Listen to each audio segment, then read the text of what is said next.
I run a design studio in New York. Every 7 years, I close it for 1 year to pursue some little experiments, things that are always difficult to accomplish during the regular working year. In that year, we are not available for any of our clients. We are totally closed. And as you can imagine, it is a lovely and very energetic time. I originally had opened the studio in New York to combine my two loves, music and design, and we created videos and packaging for many musicians that you know and for even more that you've never heard of. As I realized, just like with many, many things in my life that I actually love, I adapt to it and I get over time bored by them. And for sure in our case, our work started to look the same. You see here a glass eye in a die cut of a book. Quite a similar idea than a perfume packaged in a book in a die cut. So I decided to close it down for 1 year. Also with the knowledge that right now we spend about, in the West, 25 years of our lives learning. Then there's another 40 years that's really reserved for working, and then tucked on at the end of it are about 15 years for retirement. And I thought it might be helpful to basically cut off 5 of those retirement years and intersperse them in between those working years.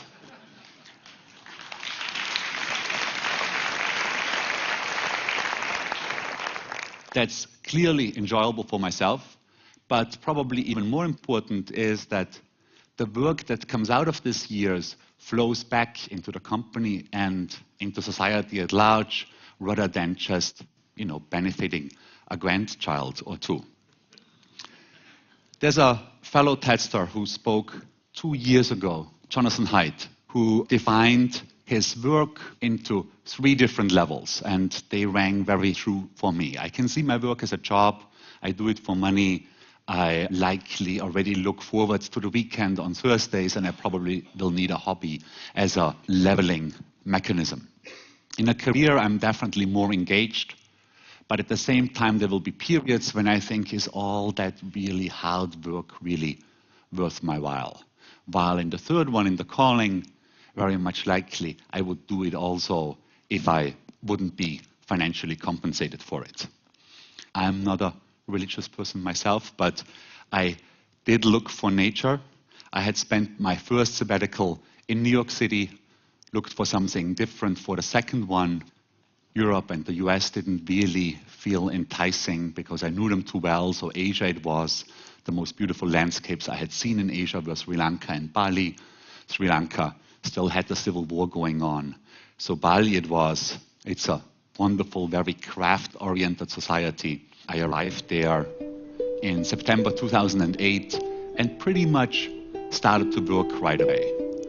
There is wonderful inspiration coming from the area itself. However, the first thing that I needed was mosquito repellent typography because they were definitely around heavily. And then I needed some sort of way to be able to get back to all the wild dogs that surround my house and attacked me during my morning walks. So we created this series of 99 portraits on T-shirts, every single dog on one T-shirt, as a little retaliation with a just ever so slightly menacing message on the back of the shirt. Just before I left New York, I decided I could actually renovate my studio and then just leave it all to them and I don't have to do anything. So I looked for furniture, and it turned out that all the furniture that I really liked, I couldn't afford, and all the stuff I could afford, I didn't like. So one of the things that we pursued in Bali was pieces of furniture. This one, of course, still works with the wild dogs. It's not quite finished yet, and I think by the time this lamp came about, I had finally made peace with those dogs.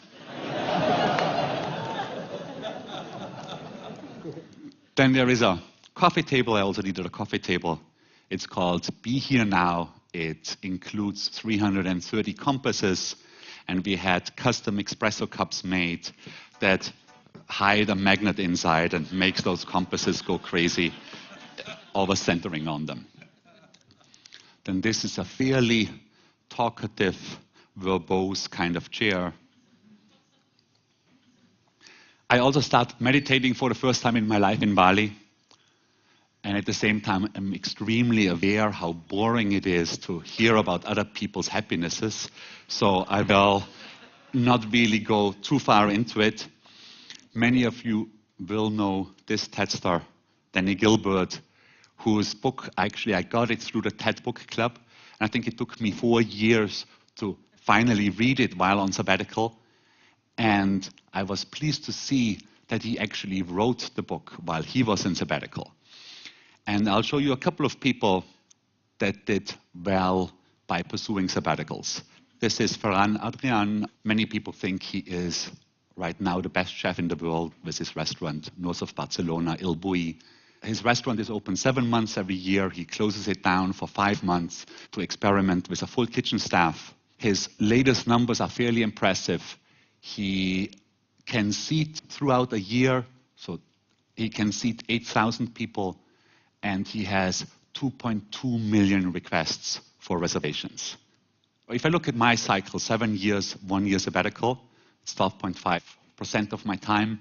And if I look at companies that are actually more successful than mine, 3M, since the 1930s, is giving all their engineers 15% to pursue whatever they want. There's some good successes. The Scotch tape came out of this program, as well as Art Fry developed sticky notes from during his personal time for 3M.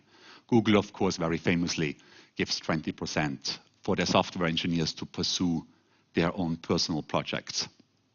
Anybody in here has actually ever conducted a sabbatical? Yeah, so that's about 5% of everybody. So I'm not sure if you saw your neighbor putting their hand up, talk to them about if it was successful or not. I found that finding out about what I'm going to like in the future, my very best way is to talk to people who actually done it much better than myself envisioning it. When I had the idea of doing one, the process was I made the decision and I put it into my daily planner book.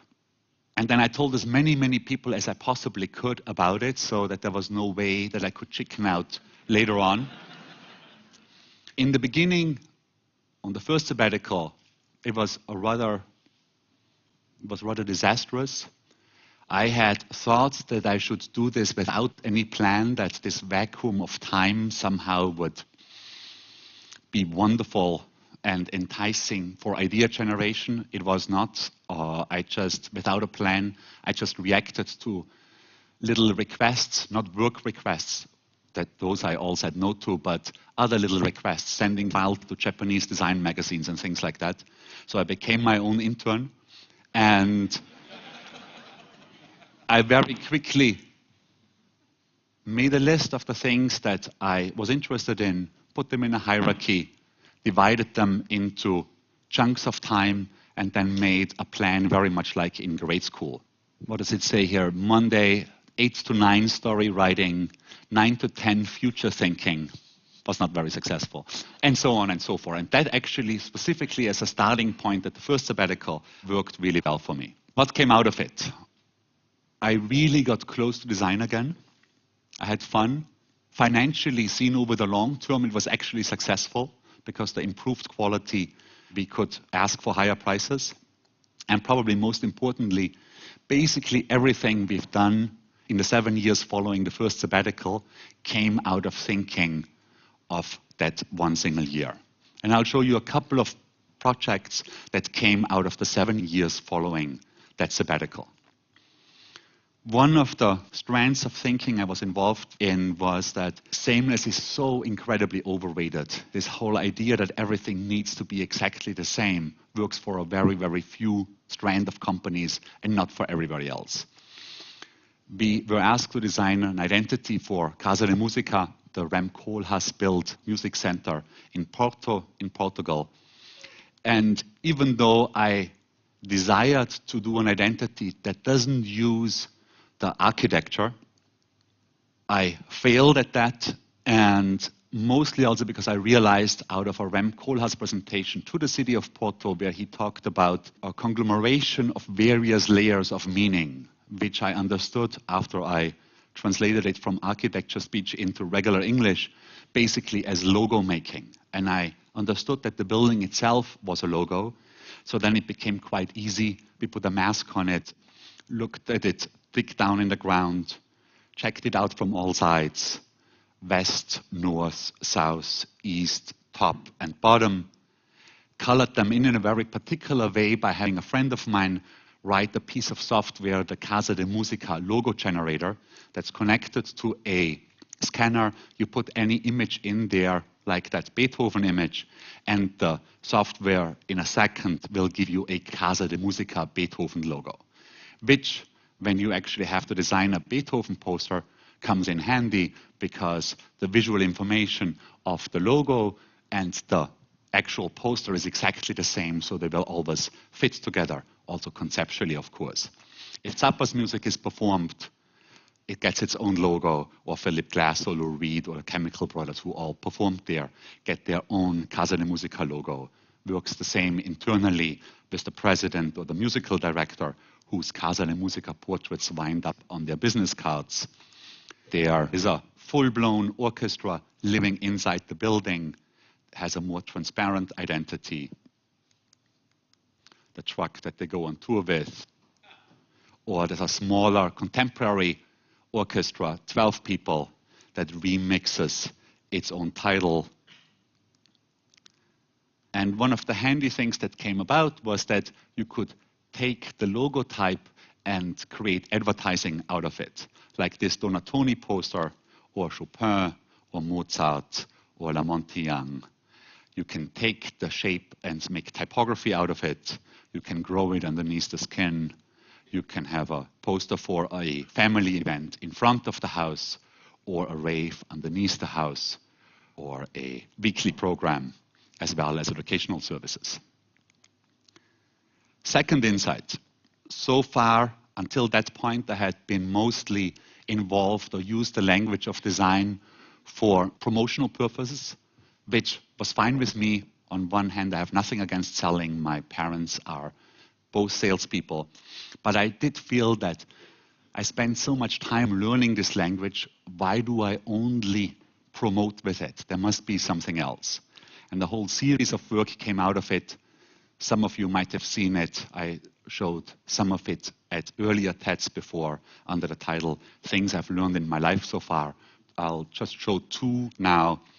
This is a whole wall of bananas at different ripenesses on the opening day in this gallery in New York. It says, self-confidence produces fine results. This is after a week, after 2 weeks, 3 weeks, 4 weeks, 5 weeks, and you see the self-confidence almost comes back, but not quite.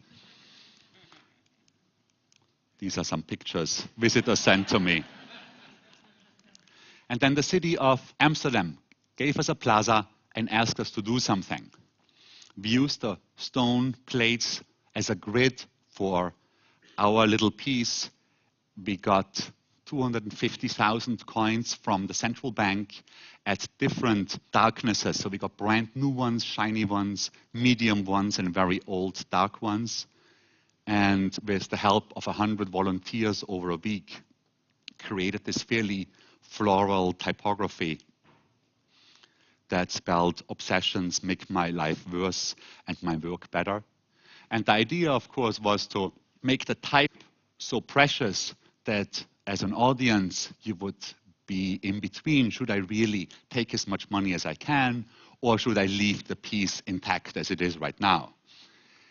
While we built all this up, during that week with the 100 volunteers, a good number of the neighbors surrounding the plaza got very close to it and quite loved it. So when it was finally done, and in the first night, a guy came with big plastic bags and scooped up as many coins as he could possibly carry. One of the neighbors called the police, and the Amsterdam police, in all their wisdom, came, saw, and they wanted to protect the artwork, and they swept it all up and put it into custody at police headquarters.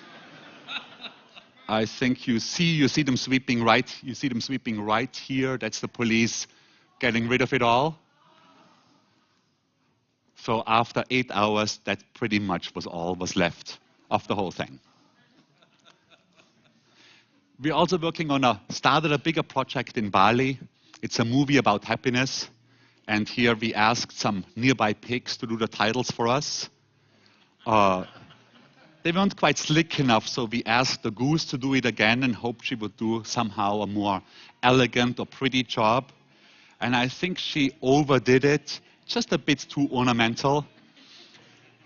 And my studio is very close to the monkey forest, and the monkeys in that monkey forest looked actually fairly happy.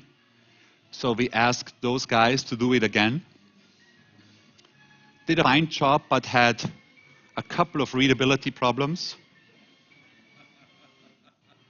So, of course, whatever you don't really do yourself doesn't really get done properly. That film we'll be working on for the next 2 years, so it's gonna be a while.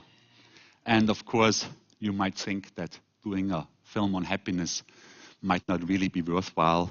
Then you can, of course, always go and see this guy.